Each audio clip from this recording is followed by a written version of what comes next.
வெண்ணீற்றின் ஒருமையினர். அற்புதமா விபூதி பூசின்னு இருப்பார். முதல் இலக்கணம். அதுக்கப்புறம் இரு பிறப்பின் சிறப்பாளர். பூணல் எதுக்கு போடுறது? பிராமணன் பூனை போட்டுருக்கானே, இதெல்லாம் இப்போ கேள்வி. அவர்களுக்கு இரு பிறப்பாளர்கள்னு பேர். 2 தரம் பிறப்பார்கள். அதனால தான் அவர்களுக்கு பார்ப்பனர் அப்படின்னு ஒரு பேர். பார்ப்பு அப்படின்னா புறாக்கள் போல, பறவைகளை போலவர்கள். பறவைகள் முட்டை போடும், அது ஒரு பிறப்பு. அதுக்கப்புறம் முட்டையை உடைச்சிட்டு குஞ்சு வெளியில வரும், 2வது பிறப்பு. அது மாதிரி அந்தணர் வீட்டு குழந்தைகள் அம்மாவினுடைய வயிற்றிலிருந்து பிறப்பது ஒரு பிறப்பு. 5 வயதில் உபநயனம் போட்டு பேர் வைப்பது 2வது பிறப்பு.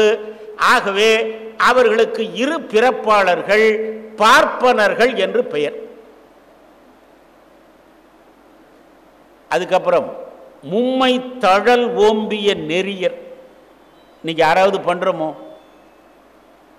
தட்சிணாக்னியம், ஆகவனீயம், காருகபத்தியம் என்று 3 காலமும் இந்த மும்மை தழலும் வைத்து ஹோமங்கள் செய்யக்கூடிய ஆற்றல் பெற்றவர்கள். இன்னைக்கு யாரும் பண்ணல. அடுத்தது 4 வேதம் ஓம்பிய நெறியார். அற்புதமா இன்னைக்கு இந்த குழந்தை பாடித்து. தோடுடைய செவியல் விட ஏறி ஓர் தூவள் மதிசூடி காடுடைய சுடலை பொடி பூசியன் உள்ளம் கவர்கள் வல் ஏடுடைய மலரான் உனை நாள் பணிந்தேத்த அருள் செய்த பீடுடைய பிரமாபுரம் மேவிய பெம்மான் இமனல் ரே.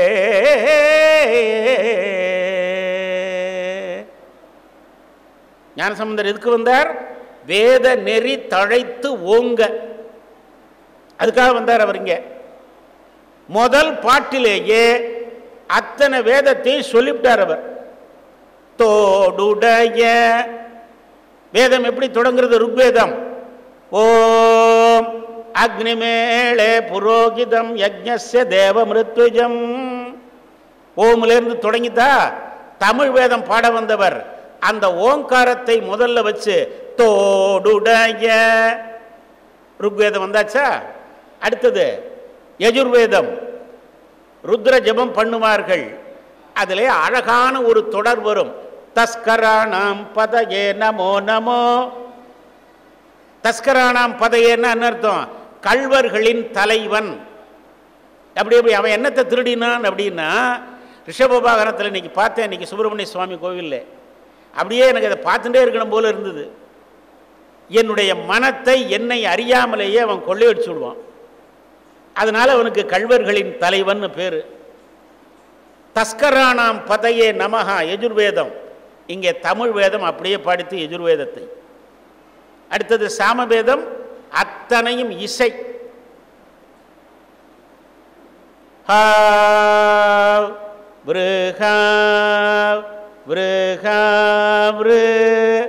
சாமவேதம் எப்படி முடிச்சார் இவர்?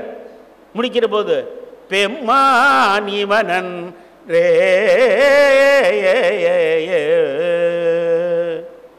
சாமவேதம் 4 வரியில 3 வேதத்தையும் அடக்கி, இவ்வளவு பெரிய வேதத்தை என் தமிழில் 4 வரியில் அடக்கி விடுவேன் என்று பாடினார் ஞானசம்பந்த பெருமான். அந்தணர்கள் 4 வேதங்களிலும் வல்லுனர்களாக இருக்க வேண்டும். இன்னைக்கு என்னமாவது வேதம் தெரியுமோ? அடுத்தது தம்மை 5 புலனும் பின் செல தகைமை உடையவர்கள். நமக்கு என்ன தெரியுமா? 5 புலனும் முன்னே போகும். அங்கே அவன் என்ன பேசின்னு இருக்கான், அங்கே போகிறது யாரு, மசால் வடை வாசனை வருது, எல்லாம் நமக்கு வேணும். 5 புலன்கள் பின்னாலே நாம போவோம்.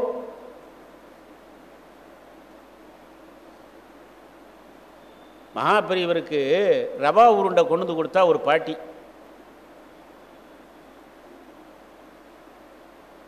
சாப்பிட்டே ஆகணும்னு அந்த பாட்டி கட்டாயப்படுத்துறா. வேற வழி இல்லைன்னு ஒரு அந்த பாட்டிக்காக போட்டுக்கணுமேனு கொஞ்சம் பிட்டு வாயில போட்டுன்னு விட்டார். ருச்சியா இருந்தது, சாப்பிட்டார். அந்த பாட்டி போயிட்டாங்க. டேய், அந்த விபூதி முட்டானுக்கு கொஞ்சம் சாணி கட்டி வச்சிருப்பே இல்லையோ, அதை வச்சு எடுத்துட்டு வாடான்னார்.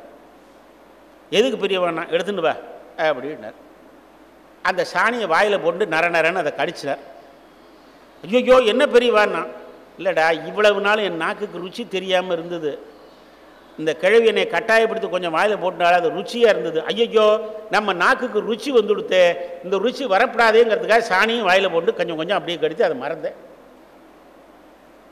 இதுதான் புலன்கள் பின்னாலே நாம் செல்லுதல் நம்ம வாழ்க்கை.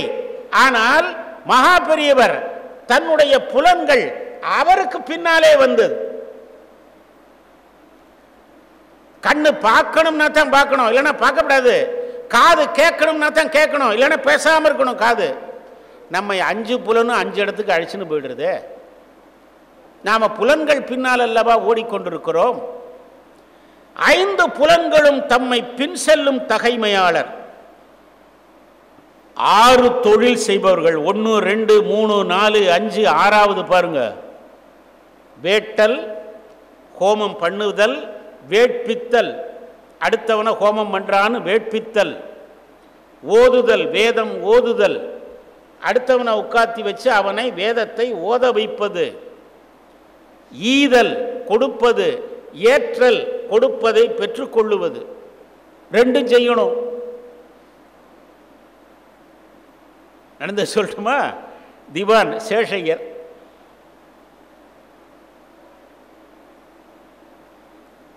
அவர் திவான், புதுக்கோட்டை சமஸ்தானத்து திவான். அவர் ஒரு முறை கும்பகோணத்திலே அத்தனை விஓக்களையும் வர சொல்லி மீட்டிங் போட்டிருந்தார். ஆனால் அன்னைக்கு அமாவாசைங்கிறது அவருக்கு ஞாபகம் இல்லை. அன்னைக்கு வர சொல்லிட்டார்.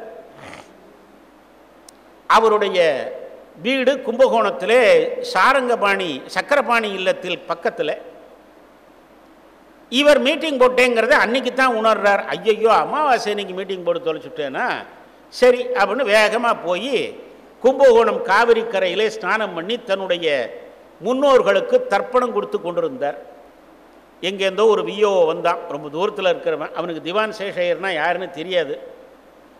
இவர் தர்ப்பணம் பண்ணிட்டு இருக்கிறத பார்த்த உடனே ஓஹோ இவர் பண்ணி வைக்கிற புரோகிதர் நினச்சிட்டு, ஓய் அவசரமாக எனக்கு தர்ப்பணம் பண்ணணும், எனக்கும் பண்ணி வைங்கன்னார். அவர் அப்படியே பார்த்தார். நீங்கள் யார், ஊருக்கு புதுசாக இருக்கே அப்படின்னார் அவர் திவான் சேஷையர். ஆமாம் நான் ஊருக்கு புதுசு, 50 மைல் வந்திருக்கேன். இன்னைக்கின்னு போய் எங்கள் திவான் இருக்கானே அமாவாசை இன்னைக்கு மீட்டிங் போட்டு தொலைச்சிருக்கான், அதுக்காக நான் இங்கே வந்து தொலைச்சிருக்கேன். யார்கிட்ட சொல்கிறார்? திவான் சேஷையர்கிட்டே சொல்கிறார். அதனால் என்ன பண்ணுறது, காவிரியில் ஸ்நானம் பண்ணிட்டேன், இப்போ தர்ப்பணம் பண்ணணும், எனக்கு ஆள் தெரியல, நீங்கள் தான் தர்ப்பணம் பண்ணுறீங்க, எனக்கு பண்ணி. திவான் சேஷையர் அவருக்கு தர்ப்பணத்தை செய்து வைத்தார். ஓதுதல், ஓதுவித்தல், ஈதல், ஏற்றல், வேட்டல், வேட்பித்தல். நான் யார் தெரியுமா அப்படின்னு கேட்கலவர். புரோகிதமாக உட்காந்து பண்ணி வச்சார். தட்சிணை வேற கொடுத்தான், அதையும் வாங்கிட்டார். உடனே இவன் கேட்கிறான், ஐயா இன்னைக்கு அமாவாசை, நான் வெளியில் எங்கேயும் சாப்பிடக்கூடாது, ஹோட்டல்லாம் சாப்பிடக்கூடாது, இங்கே யார் வீட்லையாவது பிராமணர்கள் வீட்டில் சாப்பாடு கிடைக்குமோன்னா. இவர் என்ன பண்ணார், இந்த சக்கரபாணி கோயில் இருக்கோ இல்லையா, அதில் தெரு இருக்கா, அதில் 4வது வீட்டில் வர்ற பிராமணாளுக்கு இன்றைக்கி சாப்பாடு உண்டு, போங்கோன்னு விட்டார். அவ்வளோதான். இவர் உடனே வேஷ்டியெல்லாம் கட்டினார், நேராக அந்த வீட்டுக்கு போனார். அந்த வீட்டில் எப்பவும் ஒரு 4 பிராமணர்கள் உட்காண்டிருந்தாங்க. இவர் போய் உட்கார்ந்தார்.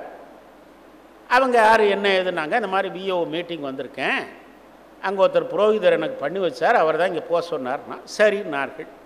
கொஞ்ச நேரத்தில் ஆற்றங்கரையில் செய்ய வேண்டிய கடமைகளை செய்துவிட்டு திவான் சேஷையர் அங்கேருந்து வந்தார். இவரை பார்த்தோன்னே இந்த என்ன பண்ணா, ஓய் உமக்கு இங்கே தான் சாப்பாடான்னு கேட்டான்.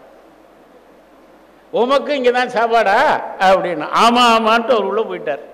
இந்த உள்ள வெளியில் உட்காண்டிருந்த 3 பேருக்கு தூக்கி வாரி போட்டுது. யோ என்னையா கேள்வி கேட்குற நீ? என்னது இவர் தான் எனக்கு ஆற்றங்கரையில் எல்லாம் செய்து வைத்தார் அப்படின்னா. அவர் தான் ஐயா திவான் சேஷையர்னா. அவனுக்கு உடம்பு என்ன இருக்குன்னு நீங்களே யோஜனை பண்ணீங்க. ஓடி போய் ஒரு காலில் விழுந்தான்.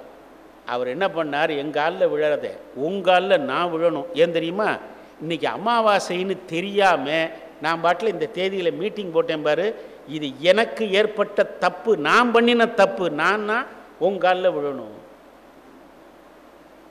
இதுதான் சார் பக்தி. இதுக்கு பேர் அடியார்கள் வழிபாடு. யார் யார் காலில் விழுந்தது தெரியாது. நான் புராண காலத்து கதை சொல்லலை.